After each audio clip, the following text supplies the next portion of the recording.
नमस्कार। मैं tarot card reader, astrologer, numerologist, teacher, counsellor, mentor और साथ ही साथ आपकी दोस्त सीमा कालरा, बीकानेर, राजस्थान से।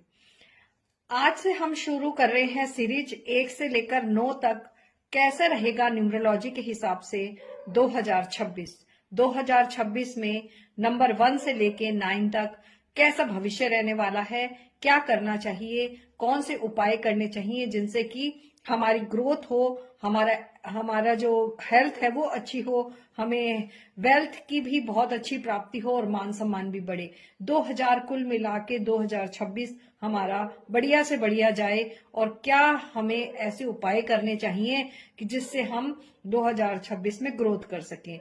लेकिन उससे पहले कई लोग जानते ही नहीं हैं कि उनका न्यूमरोलॉजिकल नंबर क्या है, तो ये रील उन लोगों के लिए है जिनको नहीं पता कि उनका न्यूमरोलॉजिकल नंबर क्या है। तो जल्दी से कॉपी पेन ले लीजिए ताकि आगे आने वाले रील्स में आप जान सके कि आपका न्यूमरोलॉजिकल नंबर क्या है। उसकी प्रिडिक्शंस मैं बताऊंगी और रेमेडीज भी बताऊंगी। तो सबसे पहले जान लीजिए कि आपका न्यूमरोलॉजिकल नंबर क्या है। कॉपी पेन ले लीजिए।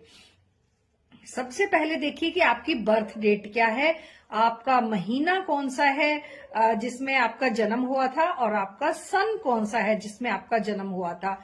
मान लीजिए कि आपका बर्थ हुआ है 22 जून 1967, तो आपने क्या लेना है, 22 लेना है। जून का छठा महीना है तो 6 नंबर लेना है और 1967 में से 19 नहीं लेना, 67 लेना है। अब आपके पास आ गया 22, 6 और 67।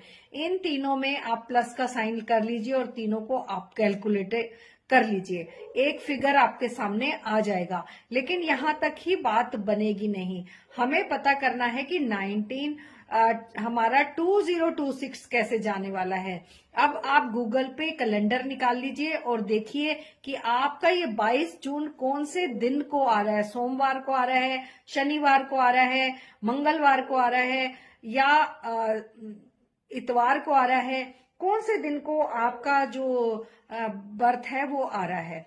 अब मान लीजिए आपका जो बर्थ है वो संडे को आ रहा है, तो संडे का हर एक दिन का एक नंबर है। तो संडे जो है वो सन से रिलेटेड है, तो नंबर आ गया 1।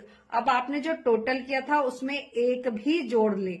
अब इस टोटल को सिंगल फॉर्म में जोड़ ले। मान लीजिए टोटल जो भी आ रहा है वो 2 फिगर में है, उनको भी जोड़ लीजिए और 1 फिगर में ले आइए।